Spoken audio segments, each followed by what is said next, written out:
pense et réfléchis. Bonjour à toutes et à tous. Nous sommes heureux de vous retrouver sur le plateau de questions et réflexions. Aujourd'hui, notre thème sera les démons et leurs œuvres. Alors, je ne sais pas si beaucoup de personnes croient en l'existence des démons, mais ce qui est important de savoir, c'est ce qu'en dit la Bible. Donc, pour ce faire, nous avons le pasteur Moshe comme invité avec nous. Bonjour, pasteur. Bonjour. Et nous avons le diacre Patrick qui sera là pour nous retransmettre vos questions Internet. Bonjour, Patrick.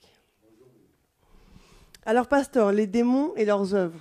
Alors, je pense que ça a un thème qui peut faire sourire beaucoup de personnes, puisque, comme je le disais, je ne pense pas qu'il y ait beaucoup de gens qui pensent que les démons existent réellement. On voit beaucoup ça à la télévision, dans les dessins animés, mais existent-ils réellement ? Bien sûr que les démons existent. Les démons, c'est des esprits. Et l'esprit, c'est invisible. Les esprits sont invisibles. C'est normal que les gens qui veulent voir un esprit physiquement disent que ça n'existe pas. Mais on voit leur manifestation de la même manière. Qui a déjà vu un microbe avec ses yeux? Personne. Ben, on peut voir la manifestation des microbes. Et à notre époque, on a pu construire des microscopes qui nous permettent de voir les microbes avec les yeux, mais à travers un appareil. Mais quand on dit à quelqu'un qu'il a telle maladie, lui n'a pas vu ces microbes-là. Mais il croit parce qu'il y a des gens qui ont fait des études approfondies pour pouvoir voir ces choses-là. De la même manière, on voit, on reconnaît la présence de démons par leur manifestation. C'est pourquoi on a dit les démons et leurs œuvres. Alors, parce que, est-ce que tu peux nous en dire plus si les démons existent? D'où viennent-ils? Est-ce que Dieu a créé les démons? Dieu ne les a pas créés démons, c'était des anges de Dieu qui sont des esprits, dont la Bible nous en parle dans Hébreux au chapitre 1er, dit que les anges sont des esprits que Dieu avait créés. Et il y a eu un ange spécial qui était très beau dans Ézéchiel 28. Cette histoire-là est expliquée, qui s'appelait Lucifer. Il s'est rebellé contre Dieu, il a voulu rivaliser avec Dieu et il a entraîné avec lui un certain nombre d'anges dans cette rébellion-là. Et ce sont ces anges déchus qu'on appelle démons. Donc les démons sont au service de Satan. De Satan, d'accord. Voilà. Donc c'est des anges déchus. Ils étaient anges de Dieu. En entrant dans la rébellion, ils ont subi une transformation négative qui a fait d'eux des démons. Et maintenant, quel est leur rôle aux démons? Leur rôle, c'est travailler à la perte de l'être humain. Donc, ils veulent infester les humains, tels les microbes. Comme les microbes, ils veulent infester les humains pour conduire à leur perte. Leur perte sur Terre déjà, par des problèmes, par des maladies, par des guerres, par toutes sortes de souffrances qu'on connaît sur Terre. Et ensuite, leur perte céleste, ça veut dire les amener à renier Dieu afin qu'ils subissent le même sort que dans le feu éternel. Et comment s'y prennent-ils pour détruire les humains? Ils s'y prennent par la séduction. Ils mentent. Vous savez, le diable, ça veut dire calomniateur, menteur. Donc Jésus dit, le diable est le père du mensonge. Donc ils s'y prennent, ils viennent par la séduction, comme ils l'ont fait au jardin d'Éden vis-à-vis de notre ancêtre Adam. Ils l'ont séduit, ils lui ont dit, mais tu peux devenir comme Dieu. Donc, quand ils viennent maintenant attaquer les humains, ils leur proposent des choses qui vont plaire à leur chair. Et l'homme qui veut se satisfaire de sa chair, finit par tomber sous leur coup de tentation. Est-ce que tu peux nous expliquer davantage dans le sens où, alors comment moi je vais savoir, comment je vais discerner une action que je vais faire qui vient de moi-même ou une action qui vient poussée par les démons? On ne peut pas donner une clé définitive pour discerner tout cela, mais on peut dire ceci, c'est que certaines choses que nous n'avons pas préméditées, que nous n'avons pas calculées, quand elles viennent dans l'idée pour qu'on les fasse, souvent c'est des suggestions des démons. Et on peut parfois penser que c'est nous-mêmes, mais pourtant, il y a 5 minutes, on n'y pensait pas. Voilà, il y a les suggestions des démons qui viennent, c'est ce qu'on appelle les tentations. Et le problème pour l'homme, c'est d'éviter le mal. Mais pourquoi nous parlons de ce thème? C'est parce que parfois, l'homme pense que ça vient de lui. Et il ne pense pas obéir à une autre force. Or, l'homme a tendance à rejeter Dieu. Mais ce qu'il oublie, c'est que il prend du plaisir à rejeter Dieu, mais il l'accepte. Pourquoi il rejette Dieu? Parce que Dieu est notre maître, il se manifeste en tout-puissant, en maître. Donc il ne veut pas de maître.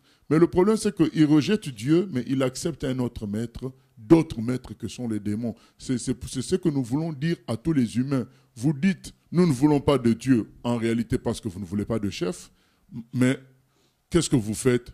Vous cédez à d'autres chefs qui sont vraiment mauvais, méchants, alors que Dieu est un bon chef, est un bon Dieu. Voilà. Donc qu'est-ce qui donne le droit aux démons de nous détruire, de nous attaquer? Ils n'ont pas droit comme ça à attaquer les humains. Pour attaquer les humains, il faut que les humains leur cèdent l'autorité qu'ils ont reçue de Dieu. Au fait, c'est exactement ce qui s'est passé avec Adam.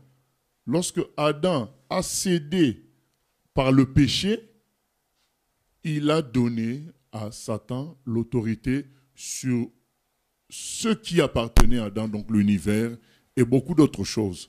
Voilà, donc les démons, pour faire du mal, ils ont besoin que l'homme pêche, en quelque sorte. Et pour que l'homme pêche, ils ont la tactique de la séduction que j'ai citée précédemment.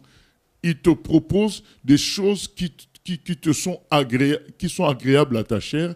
Ils te proposent de l'élévation. Et comme la chair humaine est corrompue, elle aime l'élévation, elle aime les plaisirs, elle cède.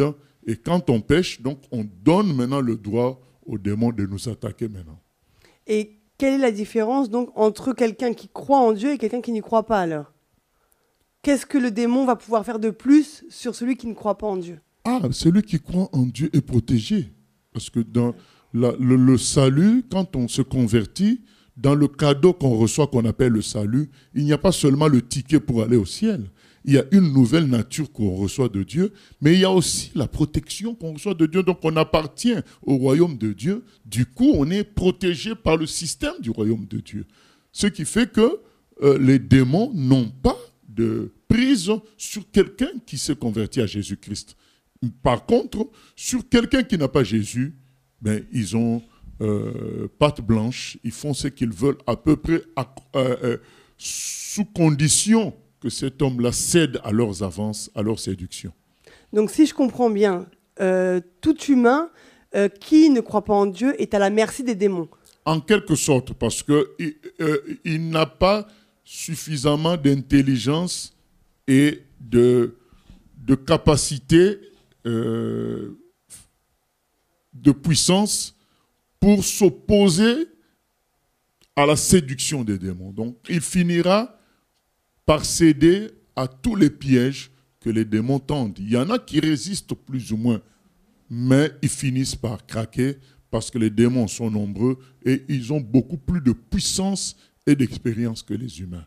Du coup, on peut dire que l'homme sans Dieu est à la merci des démons. Et les démons agissent que de l'extérieur ou ils peuvent aussi nous posséder, agir à l'intérieur de nous? Ils peuvent agir de l'extérieur comme de l'intérieur.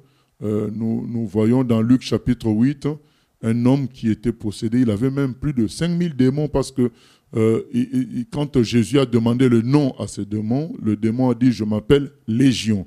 Et Légion veut dire, on sait ce que c'est qu'une légion à l'époque romaine, c'est environ 4000 à 5000 soldats. Donc ça veut dire qu'il avait beaucoup d'esprit. Voilà ce qui peut se passer. Donc ces démons étaient en lui. Ils étaient en lui, mais les démons peuvent agir aussi de l'extérieur. Et souvent, c'est ce qu'ils font. Parce que pour entrer à l'intérieur, il leur faut un certain droit, un certain temps aussi. Et maintenant, comment je sais si une personne elle est possédée? Est-ce qu'elle est normale ou est-ce qu'elle est vraiment différente de tout être humain? Quelqu'un de possédé ne peut pas être normal. Il sera différent. Il aura des aspects de sa vie qui semblent incontrôlables. Ça veut dire que ce n'est pas lui qui maîtrise ça. Et il y aura aussi des aspects de sa vie qui semblent inhumains, qui dépassent l'entendement humain. Et donc c'est comme ça qu'on arrive à savoir quand quelqu'un est possédé ou c'est juste sa chair corrompue qui se manifeste. Quand la chair corrompue se manifeste, il y a des limites quand même. La chair, dans sa corruption, a des limites. Mais les démons, dans leur corruption, c'est des esprits, ils n'ont pas de limites. Donc le fait que les personnes ne croient pas aux démons, ça n'empêche pas les démons d'agir sur leur vie. Ça n'empêche pas. Ils les séduisent et du moment qu'ils tombent sous la séduction, ils peuvent agir sur leur vie. Et si je ne crois pas en Dieu, je ne peux pas croire non plus en l'existence des démons. Est-ce que ça va de pair? Logiquement, puisque après, il faut remonter le fil. Si tu crois en l'existence des démons, ils viennent d'où? Ils viennent d'où? On est obligé, en remontant le fil, à arriver au Créateur qui est Dieu. Mais la difficulté, pasteur, c'est que si les gens ne croient pas aux démons, ne croient pas qu'on peut leur faire du mal, quelle est la solution? Ils vont subir quand même. C'est comme si, Mylène, vous dites je ne crois pas aux microbes. Moi, je connais des gens qui avaient dit que le sida, ça n'existe pas, c'est une invention. Ils ont continué à vivre une vie sans frein, dans la débauche. Ils ont fini par contracter le virus et ils en sont morts. Voilà, c'est pas parce que tu ne crois pas en l'existence de quelque chose que ça n'aura pas d'effet sur toi. Mais ce que je veux dire, c'est que c'est dangereux, le fait de ne pas croire, alors qu'ils ont de l'influence, alors qu'ils peuvent me faire du mal, et moi je n'y crois pas. Donc Ah, c'est dangereux, c'est-à-dire qu'on est aveugle, voilà, on est ce qu'on appelle aveugle, donc tu ne vois pas, c'est grave. Donc quand on est aveugle, on peut tout faire on laisse les ennemis faire ce qu'ils veulent sur nous. Voilà, c'est ça la réalité. Donc tous ceux qui ne croient pas, en quelque sorte, déjà le fait qu'ils ne croient pas, ils sont sous influence sans qu'ils s'en rendent compte. Parce que l'art du diable, c'est le mensonge. Donc il arrive par sa capacité, par ses techniques, à faire croire aux humains qui n'existent pas. Ça, c'est une de ses ruses. Voilà. C'est beaucoup qui disent « je ne crois pas », sont déjà sous influence sans qu'ils s'en rendent compte. Donc le but du diable et des démons, principalement, c'est d'éloigner l'homme de Dieu. C'est le but principal. Et il y a des buts secondaires, faire souffrir l'homme, produire des maladies, des guerres, des divorces. Le but et le travail, tout ce travail-là conduisant à ce que l'homme déteste Dieu, renie l'existence de Dieu et aille dans le feu éternel. Mais jamais. maintenant, donc, en tant que chrétien, si je crois en Dieu, Dieu me protège. Donc je n'ai plus rien à craindre des démons. Si je crois en Dieu, Dieu me protège. Je n'ai plus rien à craindre des démons, mais je ne peux pas oublier leur existence ni marcher sans la prudence qu'il faut pour éviter leurs pièges. Donc je dois tenir compte de leur existence pour éviter leurs pièges et les combattre aussi parce que ça fait partie du travail que Dieu nous a donné. Il nous a donné le travail en tant qu'enfants de Dieu d'aller libérer les autres. Donc nous aurons affaire aux démons dans notre parcours en tant que chrétiens. Il y a des gens pour qui nous prions, des gens à qui nous parlons, mais ces gens-là sont parfois infestés ou entourés des démons. Donc nous devrions réaliser l'existence de tout ça pour savoir comment combattre et comment parler parfois. Mais pasteur, tu dis que le rôle principal, c'est de nous empêcher de croire en Dieu. Maintenant, un chrétien, donc le diable a échoué, puisque on croit en Dieu. Donc quel est maintenant son rôle sur nous? Le rôle, c'est de créer des problèmes dans notre vie, de sorte que les problèmes se multipliant, nous en arrivions petit à petit à douter de Dieu et puis finalement à renier notre foi. Voilà. Ce qui est arrivé à certaines personnes. D'accord, donc il ne peut plus nous empêcher de croire en Dieu parce qu'on y croit, mais maintenant, il veut nous faire douter de l'amour de Dieu. Et même renier, nous amener à renier notre foi. L'apôtre Paul parle de Démas qui a fait naufrage, de certaines personnes qui ont fait naufrage par rapport à la foi. Donc c'est parce que le diable s'y est employé. C'est une réalité. Et il veut aussi, chez les chrétiens, les rendre inefficaces dans leur mission terrestre. Donc Dieu a donné à chaque chrétien une mission. Et le travail du diable aussi, s'il échoue de t'enlever la foi, le travail, c'est de t'amener à mal faire la mission, à dévier.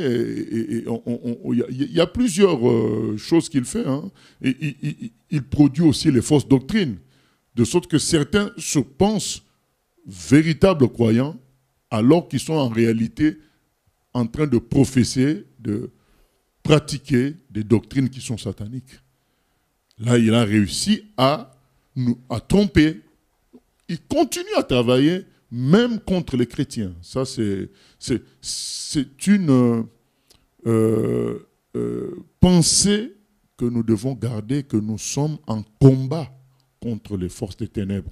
Un chrétien qui néglige qu'il est en combat contre les forces des ténèbres se fera avoir. L'apôtre Paul dit dans Éphésiens 6, nous n'avons pas à combattre la chair et le sang, mais des dominations, des principautés, des esprits dans les airs. Voilà, c'est un combat de tous les jours. Donc, un chrétien, même s'il croit déjà en Dieu, il doit comprendre qu'il a des ennemis, et ces ennemis-là, ce sont les mauvais esprits. Alors, quelle est la ligne à suivre? Puisque tu me dis qu'en tant que chrétien même, je peux partir dans une fausse doctrine, ou je peux être comme ça influencé par les démons. Alors, qu'est-ce que je dois suivre? La Bible.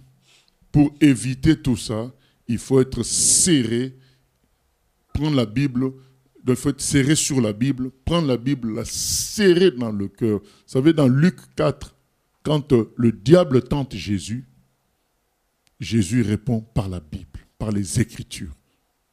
C'est comme ça qu'il a vaincu le diable. Le chrétien, s'il veut vaincre les démons, s'il veut ne pas tomber dans le piège des démons, il doit marcher selon la parole de Dieu. Il doit marcher humblement aussi devant Dieu. Parce que Adam, comment il s'est fait avoir? C'est parce qu'on lui a proposé d'être l'égal de Dieu. Il n'a pas voulu marcher humblement devant Dieu. C'est comme ça qu'il s'est fait avoir. 1, la Bible. 2, marcher humblement devant Dieu. 3, laisser Dieu nous conduire par son esprit à 100%. C'est comme ça qu'on ne tombera pas dans les pièges du monde des ténèbres. Jacques Patrick, tu m'interromps s'il y a besoin. Oui, il y a des questions. Donc, je vais commencer. Donc, en un mot, on peut dire que les démons, c'est l'esprit du mal, c'est les esprits du mal, et Dieu, c'est l'esprit du bien. En quelque sorte. Dieu, c'est non seulement l'esprit du bien, c'est le créateur. C'est lui la source de l'univers de tout. Donc, tout mal vient des démons. Le mal, tout mal vient des démons. Le mal vient quand il est, les fausses doctrines, les guerres, tout ça, c'est d'inspiration des démons, mais ils utilisent les humains pour faire ce mal-là. Il y a une autre question Internet. Donc l'internaute demande si vous pouvez expliquer Matthieu 12, 43 à 45. Donc je vais lire. Lorsque l'esprit sort...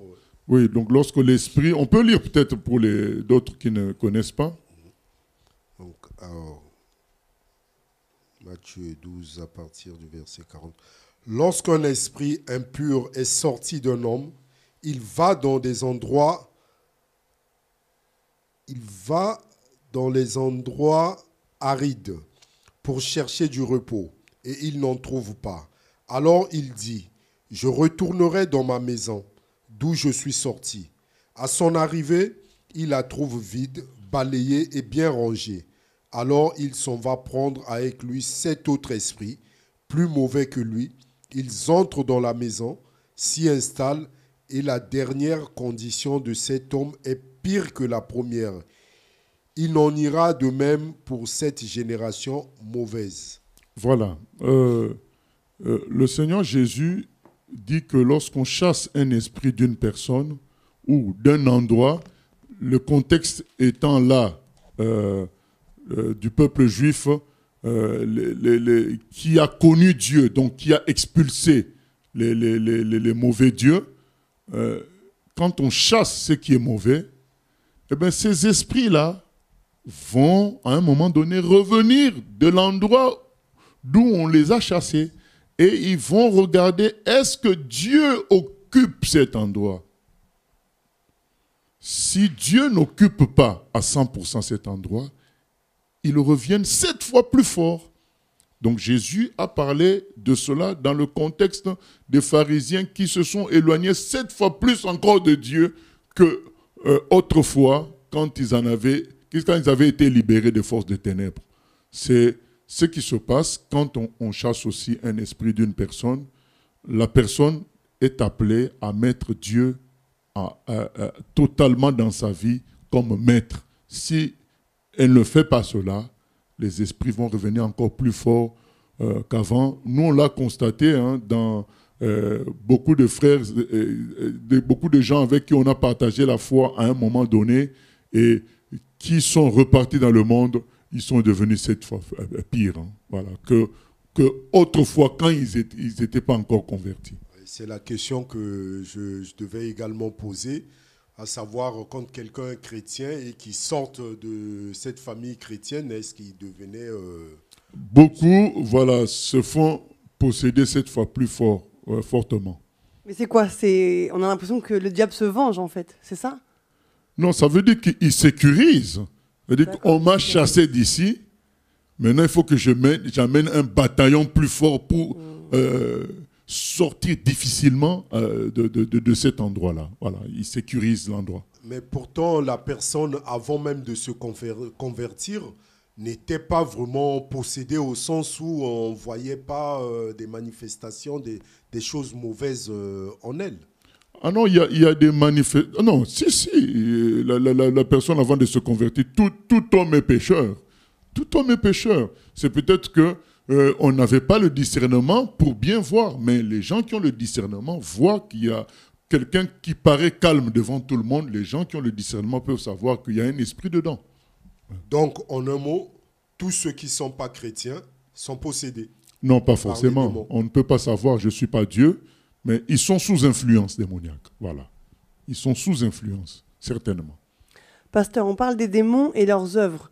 Les démons ne peuvent-ils posséder que les êtres humains? Est-ce qu'ils s'en prennent que aux êtres humains? Non, les démons, oui, donc déjà, c'est admis qu'ils s'en prennent aux êtres humains. Il y a des exemples dans la Bible, dans Luc chapitre 8, puisqu'on n'a pas le temps. Dans Luc chapitre 8, il y a bien un démon, un homme dont j'ai parlé, qui vivait dans les cimetières, qui était devenu fou, qui était enchaîné, qui brisait les chaînes. Cet homme, Jésus l'a délivré et il avait une légion de démons en lui. Maintenant, dans Éphésiens 6, c'est important de comprendre ces choses-là en tant que chrétien. Parce qu'en tant que chrétien, beaucoup restent sur eux-mêmes en analysant leur propre vie et faire de ça une loi, une doctrine. Non, il y a des réalités qui sont au-delà de l'être humain. Nous lisons dans Éphésiens 6, au reste, fortifiez-vous dans le Seigneur et par sa force toute puissance. Éphésiens 6 à partir du verset 10. Revêtez-vous de toutes les armes de Dieu afin de pouvoir tenir ferme contre les ruses du diable.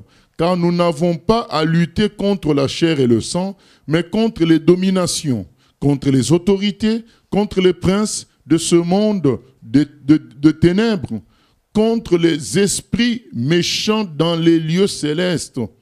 Voilà. l'apôtre Paul nous montre que le royaume des ténèbres est organisé en principauté, en domination, en région. Ce qui fait que on sait que les démons, voilà, ont une répartition géographique, ont une répartition en grades. Les mêmes répartitions qu'on voit sur Terre sur les humains, ils les ont aussi d'une manière spirituelle. Donc ça veut dire qu'il y a des démons qui travaillent plus dans un pays plutôt que dans un autre. Il y a des démons qui travaillent plus dans un domaine. Par exemple, dans le domaine de la couture, on voit plus l'homosexualité. Voilà. Donc quand vous allez dans le domaine de la couture, presque tous les couturiers sont homosexuels. Parce que c'est le territoire des démons de l'homosexualité, la couture. Donc c'est par domaine, c'est ce qu'il appelle les dominations. C'est par domaine, ils dominent quelque chose.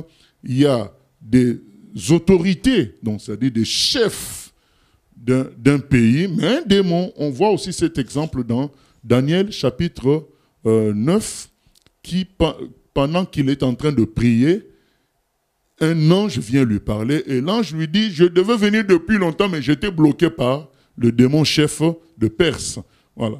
Ce sont des réalités. Il y a sur chaque pays un démon chef dans leur organisation. Mais tous ces gens-là ont le même objectif, c'est-à-dire la perdition humaine, la souffrance des humains, les avortements, les meurtres. Leur objectif, c'est que l'humanité soit détruite. C'est ça leur objectif. Non seulement détruite sur terre, mais détruite en enfer, dans le feu éternel.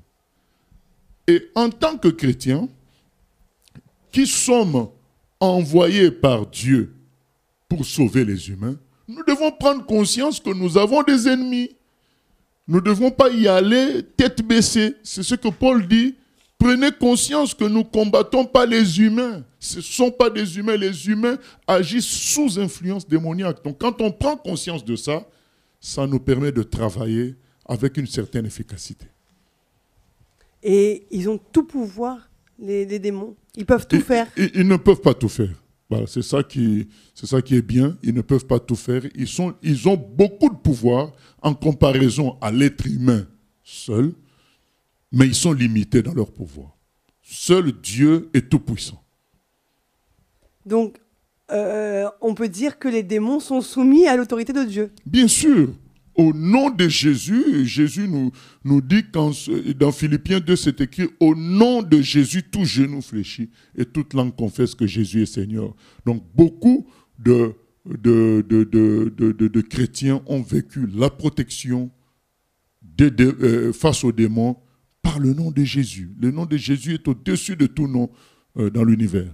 Donc la solution, je me rends compte qu'il y a quelque chose dans ma vie qui ne fonctionne pas bien. Je me sens influencé beaucoup par la colère ou par un tel péché. Qu'est-ce que je dois faire ? Je dois reconnaître mes torts et lorsque je me repens, je prie que ça ne revienne pas. Ça revient quand même d'une manière compulsive. C'est-à-dire, c'est comme si quelque chose t'entraîne plus fort que toi. On peut se poser des questions et dans le doute quand même dire tel esprit, tu quittes ma vie. Tu cites le nom du caractère de l'esprit. Donc si le problème c'est la colère, tu dis esprit de colère, tu quittes ma vie. Et si c'est pour quelqu'un d'autre, tu chasses aussi l'esprit de colère. On n'est pas dans le débat, enfin, la question n'a pas été posée, mais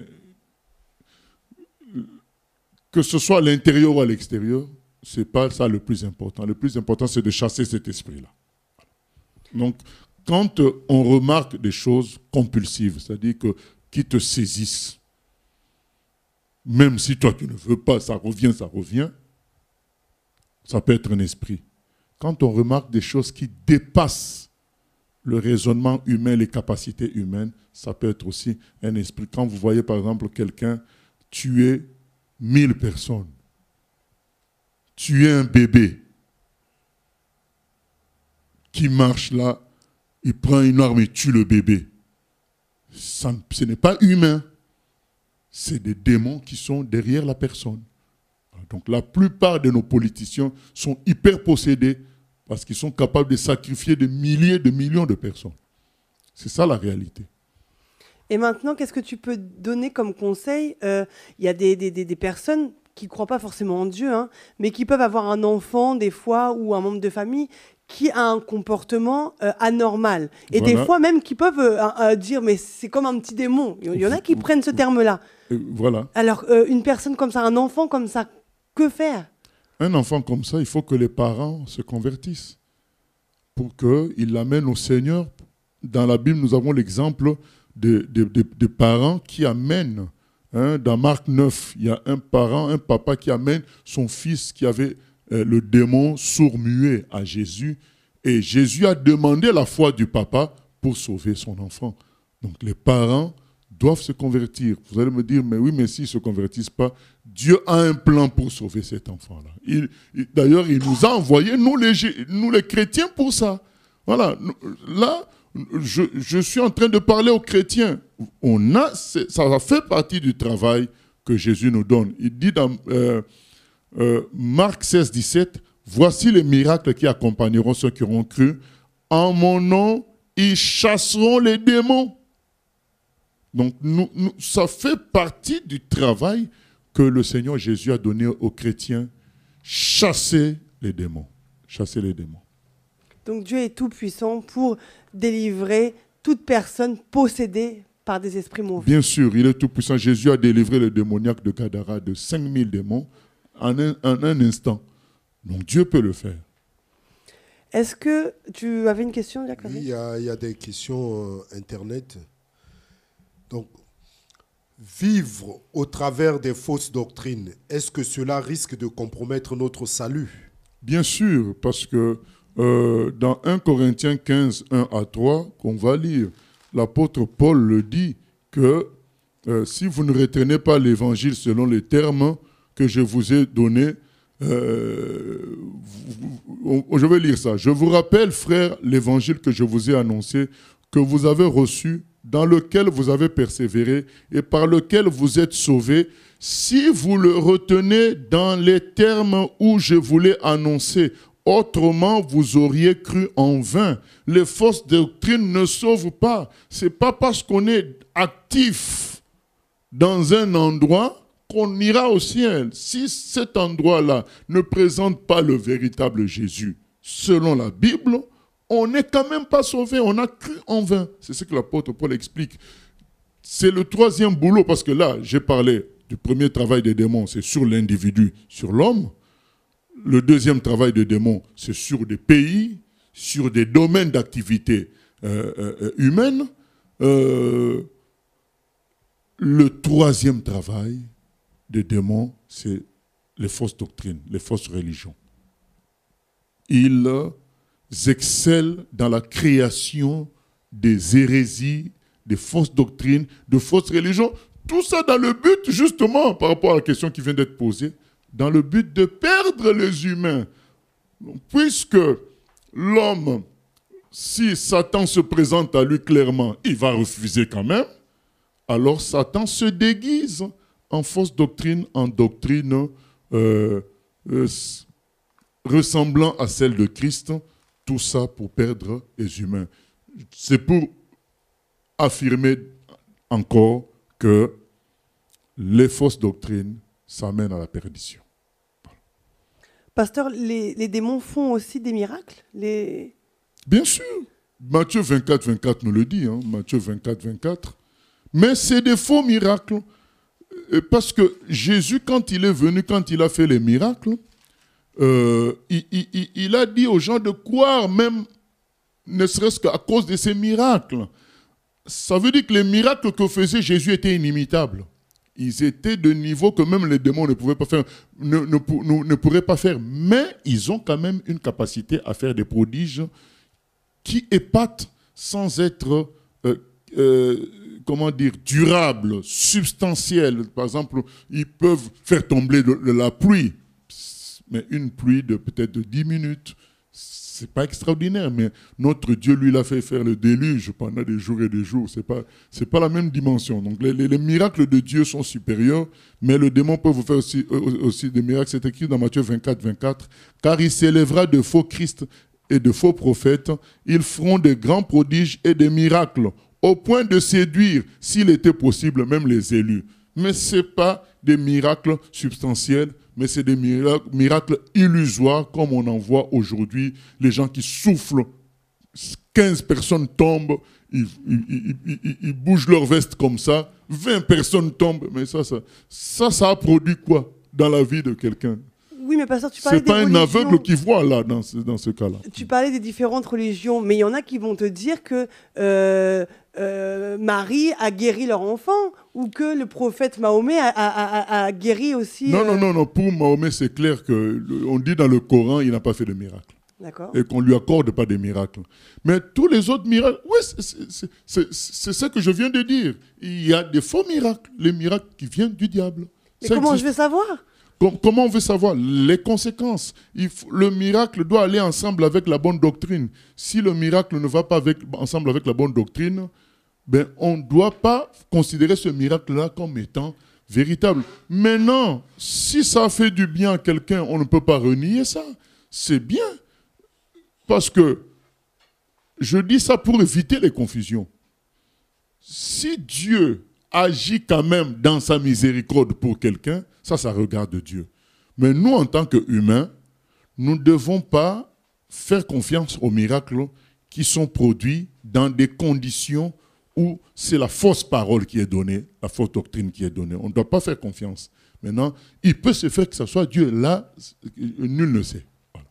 D'accord, mais c'est flou ce que tu me dis, puisque moi, je ne crois pas forcément en Dieu, ou alors je ne connais pas forcément la doctrine chrétienne. Mais j'ai apporté mon enfant a été guéri par peut-être un catholique ou par un faux berger, je ne sais pas. Oui. Alors maintenant, moi ce que je voulais, c'était la guérison de mon enfant. Que ce soit un vrai ou un faux miracle. Oui, mais Dieu veut sauver tous les humains. C'est peut-être la première étape de rencontre avec Dieu.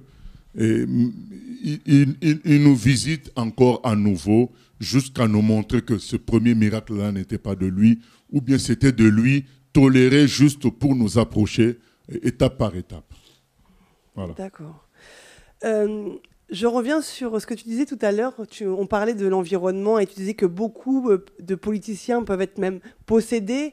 Est-ce que tu as des faits concrets aujourd'hui dans l'actualité ou dans le monde actuel, des faits qui sont poussés vraiment par les œuvres des ténèbres? Des choses où on sait que c'est anormal. Mais c'est juste la question de la vaccination. Moi, je n'attaque pas les gens qui se vaccinent. Ça, si quelqu'un veut faire ça pour sa santé, il n'y a pas de problème. Mais je suis en train de parler du mensonge qui environne toute cette affaire-là. Ils avaient clairement dit que c'était pour éviter les contaminations, c'est-à-dire pour arrêter l'épidémie. L'épidémie, ça s'arrête quand il n'y a pas de contamination. C'est comme ça que l'épidémie s'arrête. Voilà. Mais aujourd'hui, les gens, voyant bien que les 2 doses n'ont pas arrêté l'épidémie, puisque l'épidémie est même supérieure en nombre de cas que quand on n'y avait pas de vaccin, les gens voient bien ça, mais ils continuent quand même. C'est ce qu'on appelle envoûtement. Les gens sont comme envoûtés. Ces politiciens-là, certains ont des pouvoirs d'envoûtement. Et Hitler avait ces pouvoirs-là d'envoûtement. Il parlait et le peuple allemand était comme envoûté. Ils peuvent utiliser ça dans certains produits que nous consommons. Ça peut être de l'eau. Ils ont des capacités de mensonges qui sont diaboliques. Ça ne vient pas de Dieu. Ça, c'est un exemple concret. Mais je vous donne un autre exemple. Dernièrement, il est dit qu'en Suisse, ils viennent de fabriquer des cabines de suicide personnel. Donc, tu entres dans la cabine, tu te suicides, des cabines de suicide assistées, je crois. Alors, donc, comme des cabines téléphoniques, mais de suicide. Est-ce que vous trouvez ça logique qu'on un État autorise de telles choses, mais c'est des démons qui ont pris possession des personnes. Un autre encore exemple, l'évolutionnisme, le fait qu'on dise que l'homme vient du singe. Voilà, tout ça c'est des doctrines des démons, mais qui passent parce que les hommes sont comme envoûtés par les esprits qui avaient été envoyés pour ça par le diable. Il y a beaucoup d'exemples de l'action des démons. Il y a des villes où il y a une délinquance forte, mais due aux démons qui travaillent là. Comment ils travaillent là? Parce qu'il y a des humains, dans leur contrat de succès avec le diable, en retour, ils doivent disséminer une certaine catégorie de démons dans la ville. Il y a plusieurs réalités, mais quand que l'on voit, on voit bien que ce n'est pas l'homme, ça dépasse l'homme. Ça, c'est des esprits qui sont en train d'agir quelque part. Ça se sent, ça se voit. Après, un autre degré demande à être aussi mature spirituellement pour voir, mais il y a des degrés qui se voient pour tout le monde, quoi. Donc autant en tant que chrétien on sert Dieu, on est disciple du Seigneur, autant il y en a qui servent vraiment Satan. Là, bien sûr, il y en a qui servent Satan. D'ailleurs, c'est ça qui donne le droit à Satan de travailler, puisqu'il lui faut un accord avec des humains, puisque Dieu a donné la terre aux humains. Alors Satan, il essaie de corrompre certains humains qui vont lui ouvrir la porte aux autres humains. Aujourd'hui, j'en parle pourquoi? Parce que beaucoup de gens se focalisent sur les humains. Un tel politicien a pris telle décision, un tel économiste fait ceci, cela. Mais la Bible nous demande de prier. Dans 1 Timothée 2, 1 à 2, la Bible nous demande de prier avant toute chose pour nos autorités, pour les rois, pour tout le monde. Mais de prier, parce que c'est un combat spirituel. La plupart de choses qu'on voit sont inventées par les démons. Les politiques, les orientations économiques, beaucoup de choses viennent de là-bas. Et nous, en nous focalisant sur les humains, on est distrait. On doit être un peuple qui prie, qui détruit les œuvres des ténèbres, même si ça ne doit pas être le centre de notre activité. Le centre de notre activité doit demeurer la communion avec Dieu et l'évangélisation, l'adoration et l'évangélisation. Mais dans les travaux supplémentaires, il y a la destruction des œuvres des ténèbres. 1 Jean 3,8 dit « Le Fils de Dieu est venu détruire les œuvres du diable ». Donc, beaucoup de chrétiens sont distraits aujourd'hui à regarder à l'homme, alors que Dieu nous a donné l'autorité. Il nous dit dans Luc 10, 19, « Je vous ai donné l'autorité de marcher sur les serpents, sur les scorpions et sur toute la puissance de l'ennemi, et rien ne pourra vous nuire. » Voilà. Donc, on a ce travail-là à faire. Donc, un des rôles que nous avons en tant que chrétiens, c'est la prière. Le rôle principal, c'est la prière. Parce que nous avons affaire aux démons. D'accord. Il y a autre chose qu'on peut mettre en place? La prédication de la parole. En résistant à travers la prédication de la parole à tout ce qui est répandu comme fausse doctrine. Parce que j'ai parlé de fausses doctrines dans la religion, mais il y a les fausses doctrines aussi dans le monde, comme l'évolutionnisme, comme le LGBT qu'on voit aujourd'hui. C'est des fausses doctrines où on répand le bruit comme quoi une femme serait égale physiquement à l'homme. C'est faux. Voilà. Donc, c'est des fausses doctrines. Donc, ils sont complémentaires, l'homme et la femme. Voilà. Et ces fausses doctrines doivent être combattues par la prédication. Quand l'apôtre Paul arrive à Athènes, il voit toutes sortes d'idoles. Comment il combat ça? Il n'a pas pris une hache pour aller tout casser. Il a prêché le fait que le Dieu de l'univers, qui a fait les cieux et la terre, ne peut pas être une idole aussi petite, plus petite que l'homme, ne peut pas habiter dans un temple. À l'époque, il a fait aussi la même prédication à Éphèse, où il y avait des miniatures du temple de Diane qui étaient vendues comme une sorte de divinité. Il dit, mais Dieu qui a fait les cieux et la terre ne peut pas habiter dans une miniature de temple, ne peut même pas habiter dans un temple physique de 500 mètres de hauteur. Non, Dieu est plus grand que tout ça puisque lui, il a fait l'univers. Et quand il a prêché cette vérité, les gens ont eu les yeux ouverts.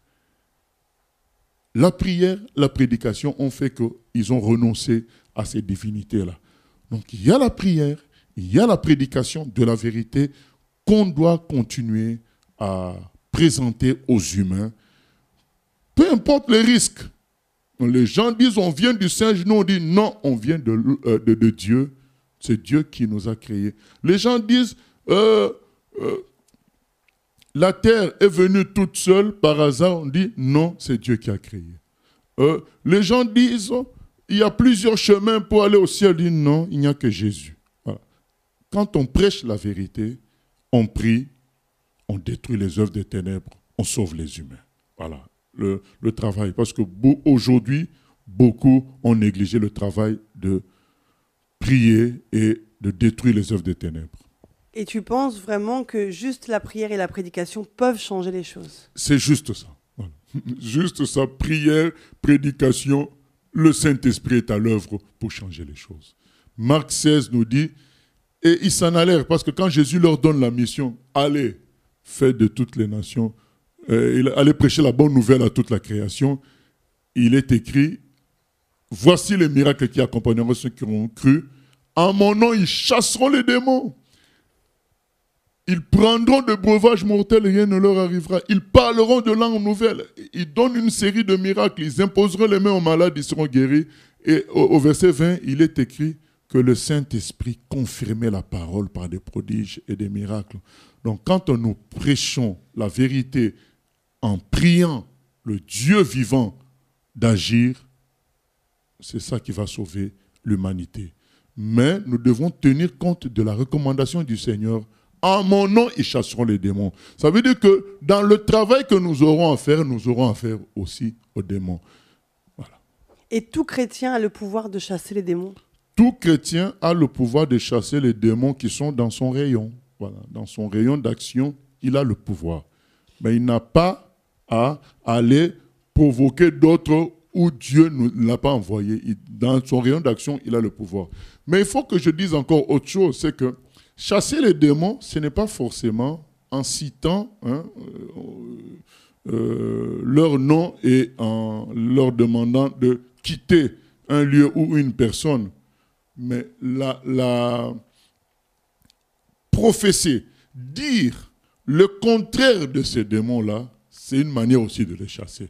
Par exemple, quelqu'un qui est habité par le démon de la peur, on peut chasser cet esprit-là par une prédication qui produit de la confiance dans la personne, de la confiance en Dieu, de la paix en Dieu. Du coup, le démon se voit comme dévoilé. Lui, il amène la peur, mais toi, tu fais mettre la confiance dans la personne et le démon s'en va. Donc, il n'y aura pas que forcément à citer les noms des démons, mais on peut prophétiser le contraire de ce que ces démons-là sont venus faire. Et ça aussi, ça chasse les démons. C'est pourquoi la prédication est importante aussi. Vas-y, Diacre. Question Internet. Dieu a dit peupler la terre. Aujourd'hui, les hommes disent qu'ils veulent réduire la population. Pasteur, est-ce que la parole de l'homme est au-dessus de celle de Dieu? Parce que est-ce que Dieu peut-il laisser faire cela alors que ça va à l'encontre de sa parole? Ah non, il ne peut pas laisser faire ça. Réussir? Ils ne vont pas réussir. Ils ne vont pas réussir, mais ils vont faire des dégâts, mais sans réussir. Voilà. Vous savez, jusqu'à la fin, le diable ne réussira pas son grand coup. Quel est son grand coup? Être adoré par tous les humains à la place de Dieu.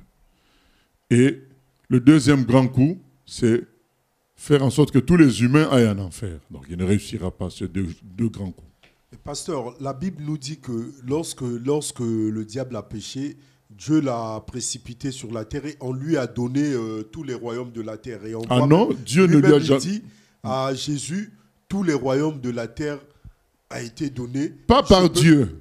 C'est pas Dieu qui lui a donné. C'est lorsque Adam pêche, puisque c'est Adam à qui Dieu avait demandé de dominer sur tout. Voilà, c'est lui qui a reçu l'autorité. Mais en péchant, il s'est rendu faible vis-à-vis du diable, donc qui maintenant a pris la domination. Oui. Voilà. Est-ce qu'en ce moment-là, mais toujours pas une domination totale. Voilà.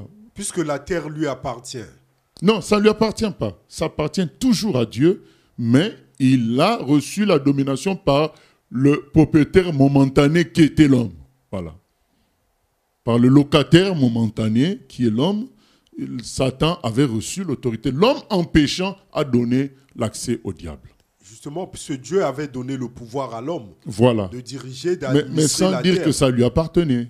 D'administrer la terre. Voilà. Maintenant que l'homme a donné ce pouvoir à Satan. Oui. Donc c'est Satan qui règne et l'homme n'a plus de force, de puissance sur la terre. Il n'a plus, Satan agit dans les... Donc en quelque sorte, pourquoi on dit que Satan domine sur la terre? Parce que la majorité des espaces sont remplis, ces espaces-là sont remplis des gens qui cèdent au péché. Du coup, ça donne à chaque fois le droit à Satan de dominer. Mais là où l'homme dit stop au mal, stop au péché, qui dit oui à Dieu, c'est Dieu qui règne dans cet endroit-là. Satan n'a rien à faire. Donc, dans le chrétien, Satan n'a rien à faire, c'est Dieu qui règne. Donc il peut régner que là où il y a le mal. Voilà, il peut régner que là où on lui ouvre des portes de domination par le péché commis par les humains. Une autre question Internet. Est-ce que les chrétiens sont tous confrontés aux mêmes démons ou cela dépend de la maturité spirituelle? Il y a la maturité spirituelle qui oblige Satan à utiliser des démons beaucoup plus puissants contre certaines personnes. Mais il y a aussi le fait que le mal n'est pas mathématique. Nous ne pouvons pas dire que si aujourd'hui je suis tenté par le vol, moi, mon domaine de tentation, ça sera que le vol. On ne sait pas. Tu peux commencer par le vol, passer par la drogue, finir par l'idolâtrie, en passant par l'homosexualité. Donc, tout peut changer. Donc, ce n'est pas quelque chose que nous, on peut prédire avec exactitude. Tout ce qu'on peut dire, c'est qu'il faut rejeter le mal sous toutes ses formes. Voilà. Dès qu'on peut, dès qu'il est petit, il faut refuser. Parce que ça peut aller loin. Parce que les démons sont derrière. C'est ce qu'on veut dire aux gens. Les démons sont derrière l'affaire. Toi, tu peux dire c'est un petit mal. Tu l'acceptes, mais tu oublies que les démons sont derrière tous les maux. Donc, en acceptant ce petit mal, tu leur donnes un accès. Et quand ils ont un accès, ils ouvrent la porte aux autres. Venez, venez, venez. Et puis finalement, on se retrouve à faire des choses qu'on n'a jamais imaginé faire. Je me souviens d'un monsieur qui était dans le monde de la drogue. Quand on lui a posé la question, mais à propos d'une star du showbiz, on lui a dit, mais quand même, tu ne vas pas nous dire que ce monsieur-là avait un copain homme. L'ancien parrain de la drogue a dit, mais vous savez, quand on est sous cocaïne, il y a des choses qu'on ne contrôle plus. Voilà. Donc, tu es dans la cocaïne, dans une atmosphère où tout le monde fait ce qu'il veut, ce qui vient sous la main. Tu peux en arriver à faire des choses que tu n'avais jamais calculées. C'est ça le mal. Donc, on doit le refuser quand il est petit. On ne doit pas se dire, bon là, je tolère un peu. Mais en tolérant, en fait, on donne accès à un esprit qui va ouvrir la porte à d'autres esprits que tu n'avais pas prévus. Mais pasteur, c'est jamais perdu quand même. C'est jamais perdu tant qu'on est vivant. Jésus-Christ est vivant pour nous sauver. Voilà. S'il n'y a plus de questions, pasteur, nous arrivons à la fin. Est-ce que tu as un mot pour clôturer? Le mot, c'est dire que nous devons tenir compte de la réalité des démons en tant qu'enfants de Dieu pour savoir comment marcher, comment les combattre et comment sauver les autres. Ils agissent sur l'individu, ils agissent sur les pays, ils agissent dans les fausses doctrines, dans les églises, ils agissent dans les fausses doctrines du monde. Donc, quand on voit leur rayon d'action, on comprend à chaque fois comment travailler dans un endroit de mission, travailler à propos de telle personne à convertir. ça nous aide. Ça nous aide également à guérir certaines personnes qui sont malades, non pas d'une maladie physiologique, mais en réalité, c'est un esprit qui les embête. Donc, Dieu nous donnera le discernement, on chassera. Mais on doit prendre conscience que ça existe. Voilà. Et pour tous ceux qui ne croient pas encore en Dieu, regardez le mal qu'il y a dans le monde. Vous n'allez pas laisser les démons détruire l'humanité par des guerres, par des divorces, par des souffrances, par aujourd'hui des cabines de suicide. Réveillez-vous et croyez en l'esprit du bien, l'esprit de Dieu créateur, le Dieu créateur qui lui veut sauver tous les humains et il a donné son fils en sacrifice. Pour cela, son fils Jésus. Voilà. Venons à Jésus et nous serons libérés. Gloire à Dieu. Amen. Merci. Il y a une question qui venait d'arriver. On y va pour la dernière question. On peut. Oui. Il y a une question Internet. Quand Jésus s'est endormi dans la barque, en se réveillant, il a dit « Homme de peu de foi ». Le pouvoir d'arrêter la tempête, de stopper ces éléments, je pense notamment à tout ce que l'on voit aujourd'hui, comme les complots. Est-ce que l'Église a cette mission-là de stopper les ouragans médiatiques? Par la prière, l'Église peut stopper tout cela. On voit, bien aimé, je ne veux pas jeter la honte sur certains pays. Moi, je constate qu'en France, nous prions beaucoup contre ce qui se passe comme supercherie mondiale, escroquerie mondiale. On voit quand même qu'on est préservé de beaucoup de mesures dont on entend parler ici et ailleurs. Voilà. Donc, la puissance de la prière change tout.